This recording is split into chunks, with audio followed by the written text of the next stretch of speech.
થોડા દિવસ પહેલા મોદી આયા હતા બનાસકાંઠામાં અને કહેતા હતા કે અમારા જે પશુપાલકો છે કરોડો કરોડ રૂપિયાનું દૂધ વેચે. કોઈ જ નહીં. પ્યારવા આ પછેડી માંગીને લઈને આવ્યો.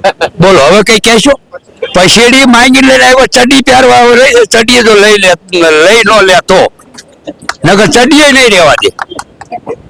એટલી હજે પહોંચી ગયા. કઈ રીતે એને ખવડાવવાનું? ખાંડના ભાવ વિચાર કરો. હાવ ફોતરી આવે એનો ભાવ 30 રૂપિયા અને દૂધનો ભાવ 35 રૂપિયા. ચીઠી બતાવું? હાવ જો પડે તો 35, નકે 35 રૂપિયા ભાવ પડતો જ નથી. અને દારૂ એ તો મેં કીધું, દારૂ જે રહ્યો ને જંગલની માલિકો બે ને કેન ભરીને તો અહીંયા જાય, અહીંયા મળી જાય. દૂધનું કેન ભરી, ભેંસનું દૂધનું કેન ભરીને બે ને તો અહીંયા કરે ન જાય. આટલી હજે કરી નાખી છે. જંગલની અંદર દારૂની કોતરીઓ પડી છે. પેલા મરદમ તો એક ગામની અંદર કેટલી વિધવાઓ થઈ ગયું દારૂ વગર. દારૂ પી પી પી પી પી પી અને પછી ઘરના ઘરેણા મૂકી દીધા.